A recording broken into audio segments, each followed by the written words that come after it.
Vamos lá? Constantino? Opa, na hora. Sim. Rodrigo Constantino. No pique, meu Deus. Tá aí, ó. Aí. Jornalismo independente. Já vi ele lá na Record. Já. Agora ele está na Record. Tá na Record. Tá um pouco... Você não tá igual tá aqui. Exatamente. Você não tá solto. Ainda tá jogando. Você não tá solto na Record. Parece meio lido e tal. É, 10%. Aqui é muito melhor. Tá 10% Aqui é mais do orgânico. Constantino, viu, Consta? Tá pegando entrosamento com o time. Tá meio nervoso lá. Sentindo o jogo. Eu vi lá. Eu também. Eu vi seu escritório meio de lado. É. Ali tem um abajurzinho ali do Mudou, lado esquerdo. Tem. Mudou a cadeira. E aí, Bonequinho do Constantino? Mickey. Como é que você tá, meu? E aí, turma?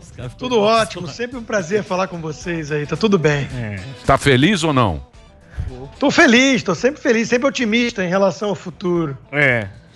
Muito bem. O que vocês querem saber do Constantino? Eu queria queria fazer uma pergunta, né, pra ele, né, que... Como É o sempre, professor Vila? Como sempre, né, é difícil a gente ter toda segunda-feira começar com um encosto desse, né? Fala já que assim. tá na Record, né? Mas vamos falar o seguinte, o Mandrião, ele tá inaugurando obras, né? Aí ele faz aquela pose de... Parece o Neymar quando faz um gol, né? Obras que não eram dele, né? Que, aliás, é copartícipe da maior tragédia sanitária da história do Brasil, que é o Covid e tal. Agora, o negócio é o seguinte, eu quero saber, você também tá comemorando as obras que não são dele, mas parece que é ele que tá fazendo, Constantino. Pois é, professor Papagaio, é sempre complicado rebater as perguntas do senhor, né? Claro. Porque o senhor estava outro dia elogiando Getúlio Vargas, que era um ditador fascista, e condena o fascismo. Excelente gestor. O senhor está confundindo Estadista, sim, é. E tava outro dia também falando que o Bolsonaro é pior do que o PT com mensalão e petrolão por conta das 120 mil mortes. E é algo bem questionável, né? Não só o que o governo federal podia ter feito de muito diferente, depois que o Supremo tomou certas decisões, e quando outros países, outros estados que adotaram o isolamento radical continuaram com alta de número de mortes, e agora que relaxaram o lockdown e está todo mundo aglomerando-se em praias, os números não aumentam, né? Então, os isolacionistas radicais têm muita explicação para dar. Mas, sem entrar nessa questão, o desespero da imprensa é tão evidente, né, que agora estão criticando o governo que entrega a obra. Né? A capa da Folha de São Paulo domingo era esse, né? O governo eleitoreiro, o presidente está em campanha entregando obras. Veja, o presidente não chegou à metade do seu mandato e ele é eleitoreiro e está em campanha porque está entregando obras que os outros começavam, planejavam e não entregavam. É uma coisa de louco isso. Falta no Brasil uma visão de política de Estado. A cada 4 ou 8 anos chega um novo governo e quer refazer tudo do zero. E fica abandonando esses elefantes brancos, que, além de tudo, é palco de corrupção infindável, como a gente sabe, mas não entrega as obras. E aí a infraestrutura fica capenga. Então aquilo que é, obviamente, um mérito do governo Bolsonaro está sendo distorcido para ser vendido por uma imprensa militante, que virou partido de oposição, como se fosse um demérito. Ai, que horrível, o governo entrega obras que começaram no PAC. Exato, o PT só entregava uma obra, né? Quando era em Cuba, quando era em Venezuela. No Brasil não entregava. Então que bom que esse governo está entregando, e o ministro Tarcísio Gomes de Freitas, que é conhecido como o pavimentador, deu uma alfinetada bonita, né? Falou, olha, é coisa de maluco você atacar um governo que está entregando as obras, deixa o cara trabalhar. Né? Dá muito mais trabalho você começar planejando do zero um monte de obra, e que, repito, costuma ser palco de corrupção, do que você pegar aquilo que está inacabado e entregar. Então, parabéns para o ministro Tarcísio, que, aliás, é uma unanimidade. Né? É um grande ministro e está trabalhando aí pesado pelo país. Deus do asfalto. E a imprensa mostra a sua radicalização ao criticar até isso. O Deus do asfalto, né? É o Tarcísio. Parece que ele vem aqui. Vem aí? Parece que ele vai dar. asfaltar o estúdio. Ele vai dar. A gente não quer que ele venha, que ele vai querer asfaltar aqui. A gente não... Ele não pode ver nada, que ele chama o exército e asfalta. Eu quero nem saber. Mas que loucura isso aí, né? Mas você sabe o que eu queria falar, Constantino? Porque às vezes a gente fala, né? E fica esse negócio. Eu não sei se isso aqui também é verdade ou não. Eu tava vendo. Parece que no Piauí, o estado do Piauí, a Assembleia vai reembolsar os deputados para tratamento de Covid. Só os deputados. Você tá tirando. Tô falando, eu não sei se é verdade isso ou se é fake news, porque a gente nunca... o Careca tuitou, o Careca que você gosta, o ex-secretário de Desestatização, Salim Matar, tô sobre isso aí mesmo, falando que tem uma casta, usando isso como exemplo, para mostrar que tem uma casta privilegiada no Brasil, né? Não uma tem turma dó. que precisa Então, preocupar com aquilo que nós, réis mortais, nos preocupamos. Isso, mas é aquilo que a gente fala, né? Que os caras ficam, você é Bolsonaro, é pra onde vai a barca, o barco Brasil, pra onde vai? Olha só, eu não sei se isso aqui também é fake news, porque me passaram isso aqui. O que o cara tá fazendo? A Assembleia do Piauí vai reembolsar os caras que trabalham lá, sei lá, deputado e tal, que quiserem fazer tratamento fora do Piauí, vão pagar passagem, hospedagem pro cara e para mais 2 pessoas. Que bando de Ou arrombado. seja, sim, não sei, no Piauí isso aí. Então quer dizer, você vê que é um Brasil da turma e um Brasil nosso. Um dos estados mais pobres do Brasil, né? Agora veja, o Toffoli também está autorizando agora a recomprar 1/3 das férias dos magistrados, dos juízes, sendo que eles têm 60 dias, não é 30 que nem nós também, réis mortais, bem que eu não tiro há muito tempo, né? Mas veja, 60 dias de férias, né? E se tá podendo recomprar e vai custar 100 e tantos milhões isso aí aos cofres públicos, é sinal que tem férias demais mesmo. Vamos encurtar, vamos trazer para a realidade do povo, né? Vamos botar 1 mês de férias, que nem todo mundo, né?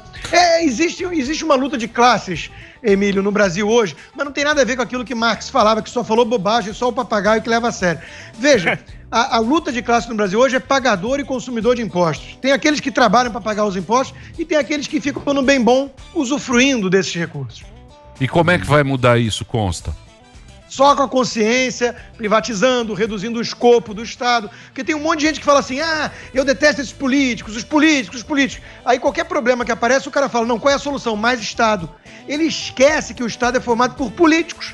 Então, a única solução é reduzir o escopo do Estado, a quantidade de áreas em que o Estado se mete. E o recurso, a quantidade de recurso que transita pelo Estado, porque o mecanismo de incentivos é inadequado. Então é isso, você tem que ir diminuindo o privilégio, cortando o gasto público, diminuindo o tamanho do Estado e dando mais liberdade e autonomia para o setor privado, que é quem cria a riqueza. O Estado não cria riqueza, é isso que as pessoas precisam entender. Ele, para dar para o José, antes ele tinha tirado o João. Só que normalmente ele cobra ali um pedágio no caminho muito elevado, fora corrupção e fora ineficiência. Então ele tem que ter um escopo limitado. É cuidar de menos coisa para poder fazer direito, não é cuidar de tudo que nem acontece hoje. Vamos lá. Podemos analisar sem emoção, na parte racional. Depende, né? Você tá meio triste. Não. Multishow. Que triste. Você tá triste? Não, consta. Almoçou tudo bem? Lucas. Meus colegas aqui gostam de jogar pra baixo ou fazer uma discórdia. Jamais. Coisa que eu não gosto, né? Esse posicionamento deles político, às vezes eu questiono, às vezes não. Então o que eu sou? De direita, de esquerda? Murinho. Sem opinião. Murinho. Um moraço. É. A rede social, que você acompanha muito e briga de vez em quando, com Sherazade, faz parte. Não vou tocar nesse assunto. Falou com Olha lá, depois fala Eu quero falar da NBA. Eu quero falar que você falou dos caras da NBA e da MTV, que isso daí, meu amigo, aí até eu vou concordar. Que loucura é essa, cara? Chama a MTV de racista, não sei se você viu, porque colocaram o Michael Jackson em outra categoria. E o protesto dos jogadores da NBA que não querem mais voltar a jogar. Queria que você colocasse esse assunto. Pois é, Zuckerman, o da MTV eu confesso que eu não vi, tá? Mas a da NBA é uma coisa muito bizarra, porque, veja, são multimilionários, é um esporte dominado basicamente por negros, né? E o que eu tava chamando a atenção ali foi o seguinte, é muita ingratidão você cuspir no sistema que permitiu isso, porque o sistema é o quê? A liberdade, capitalismo, tudo isso, que os Estados Unidos têm, muito mais do que o Brasil. E Cuba, por exemplo, não tem, né? Então, eu falei, ingratos, esses negros da NBA são ingratos. Aí algumas pessoas pegaram e se distorceram, inclusive jornalistas aí, né, que, enfim, não tem muita honestidade, falando que isso era racismo. Veja, eu sou o primeiro a apontar para a ingratidão da elite branca mimada, universitária, que são filhinhos de papai, vão para a universidade da Ivy League, que custa $100 mil por ano, e ficam votando em Bernie Sanders e aderindo a esses movimentos radicais que nem Black Lives Matter. O Black Lives Matter é um movimento que quer implodir o sistema. Ele acha que o sistema é racista. Ele não é um movimento anti-racismo, é um movimento anti-sistema, tá? Então o que eu falei é o seguinte, esse pessoal que está aderindo por pressão ao Black Lives Matter, que é marxista na sua essência e origem, é um pessoal ingrato. são negros ingratos, assim como tem os brancos ingratos. E o pessoal achou que era racismo isso. É tanta inversão, é tanta distorção, que você tem que questionar a premissa da honestidade intelectual. Você não está debatendo a sério com gente que está querendo debater. Você está debatendo com um bando de lacrador, mimado, que fica monopolizando as virtudes e rotulando os outros porque não tem argumento. Então é isso. Infelizmente, esse é o quadro que a gente vê hoje em grande parte da imprensa. É muito lamentável, porque, veja, o Black Lives Matter está avançando e com violência, né, assim como a Antifa, que se você digitar antifa.com vai parar na página do Joe Biden, da campanha dele, né, eles estão avançando e isso está tendo um efeito bumerangue sobre o Partido Democrata. Muita gente está debandando porque o Trump fica repetindo lei e ordem, enquanto que os democratas ficam passando pano nessa galera radical, que fica quebrando tudo e agora culminou até na morte, na execução de um apoiador do Trump, né, que a imprensa fala que era de extrema direita, mas não chama de extrema esquerda o pessoal do Black Lives Matter e da Antifa. Então, o povo percebe isso, o duplo padrão. E aí abandona os democratas. Já tem 6 prefeitos democratas que anunciaram voto no Trump, porque estão cansados. Falando, esse troço aí radicalizou demais para a esquerda. Fica pregando caos, fica pregando anomia, tocando terror, que nem a gente conhece, né, no Brasil. A turma de Black Bloc, MST, Uni e companhia. Isso aí afugenta qualquer ser humano normal. Não é direita ou esquerda, Zuckerman. Não precisa ser assim, eu sou de esquerda, eu sou de direita. É bom senso. Defund the police. Fazer um movimento para tirar recurso de polícia. Isso aí não é coisa de gente humilde. Gente pobre quer polícia, quer policiamento nos bairros da periferia. Quem quer defund da polícia normalmente é o mimado que mora em condomínio cercado e carro blindado e segurança. Então é outra realidade. Mas você não acha também que o Trump exagera também? Você não acha que isso é uma resposta? Você acha que não, né? É que você mas imperialista. Não, então, mas eu acho que também isso é uma resposta ao exagero do outro lado, né? Quando polariza, sempre fica assim. Aí o humor fica político. Quando tá muito de um lado ou do outro, sempre fica assim. Aí fica uma divisão. Com você, não, né? Aí fica aquela. Porque, na verdade, eu acho que o Trump já é uma resposta aos excessos desde a era Obama, que boa parte da mídia, por morrer de amores pelo Obama, que não era nada moderado, ocultou. Então o Obama segregou e dividiu mais do que uniu, né? Cadê o governo pós-racial? Não existiu. O Obama soube tirar a casquinha e usar a cartada racial em cada um desses casos onde negro foi morto por policial, sendo que ele não levou em consideração os detalhes dos casos. Teve um, por exemplo, que o cara era enorme, antecedente criminal, e tentou reagir e puxar a arma do policial. O que o policial vai fazer? Carinho? Então, o Obama jogou lenha nessa fogueira. E o Trump já é uma resposta ao radicalismo democrata. Então, as pessoas não querem enxergar isso. E óbvio que o Trump sabe surfar essa onda. Então, assim, eu tô brincando. Não é que o Trump não use dessa retórica inflamada. Ele sabe também jogar essa lenha na fogueira, né? Mas enquanto os democratas não entenderem que eles estão alimentando a Antifa. A Antifa é um grupo terrorista. Enquanto eles ficarem com esse discursinho de que tudo que eles não gostam é extrema-direita e até mesmo terrorista, eles chamam de movimento antirracial, né? Aí não dá. Aí o povo vai olhar e falar, bom, lei e ordem. Isso. É a frase do Trump. Essa é a pauta, né, do então, Trump. Mas do que lei e então, ordem. Ele fica repetindo isso o tempo inteiro. É o bordão de campanha. Não, sim. Mas eu acho que o afegão médio, ele percebe isso. O cara normal. Já tá ligado. O cara normal, ele tá ligado nisso. Ele fala, opa, pera lá um pouquinho. Porque cada vez mais, mesmo os democratas, cada vez mais eles vão ao extremo. Então você vê, cada vez tem que ser mais esse pensamento, né?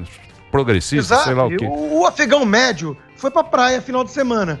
Aí a turma da bolha, né, fica escandalizada. Ai, vou mudar minha vida, não aguento mais isso. Esse povo não merece, né? Não me merece como guia espiritual, como líder, né? Deixa de imitar foca e quer liderar a população toda. Então, esse povo que vive nessa bolha cognitiva, progressista, né, não conhece o povo, não conhece o tal afegão médio, que é um sujeito que não está muito ligado à discussão de direita ou esquerda e tudo. Ele quer tocar a vida, ele precisa trabalhar. Sim. Hoje saiu uma pesquisa aí, né? 13% da população pode fazer home office. O grosso está aí em São Paulo. Aí você acha que o sujeito do Nordeste, ou das periferias, ou de outros estados, vão ficar fazendo home office e vão aproveitar o calor na sua piscina com o mordomo trazendo o suco de laranja. Não é assim que a vida funciona. Então esse pessoal vive num universo paralelo, Emílio. Vive num universo paralelo. Não tem isso. Na vida normal não tem. Não a tem vida home normal office. é outra. Não tem Wi-Fi bom. Exatamente. Bom, O cara falou. e aí? O que mais? Eu queria fazer uma pergunta pra você, Constantino. Você tá mandando Professor? muito bem, porra. Constantino, você tá excelente, porra. Só falta fazer uma live comigo pra aprender mais um pouco, tá certo? Eu queria que o senhor falasse da crise de fome que a economia é porque todo mundo tá ao lado da saúde, né? Saúde era o que importa. E agora todo mundo tá sofrendo uma crise econômica, porra. Queria você, como um liberal, conservador, né? Finalmente aprendeu, né? Comigo, com certeza. Como é que tá essa crise? Olha, Guru de Virgínia, isso aí realmente é um problema sério.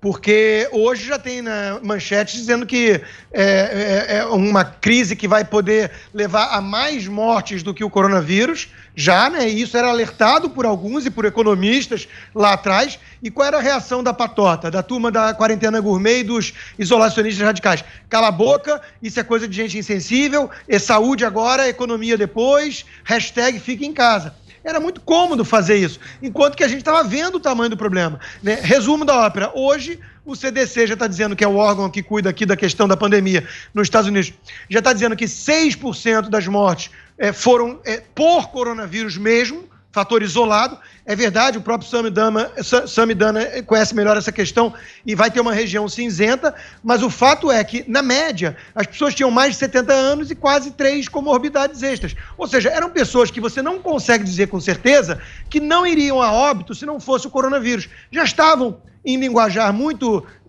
coloquial e frio, talvez, já estavam mais para lá do que para cá. Já estavam com o pé na cova.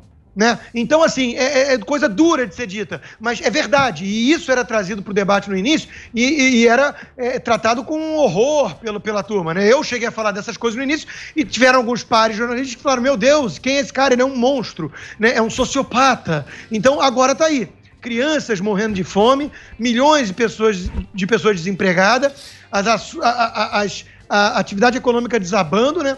E tudo isso é vida também, é vida. Enquanto que 30% mais ou menos das mortes que tinham em outros anos de pneumonia, de problemas respiratórios, desapareceram.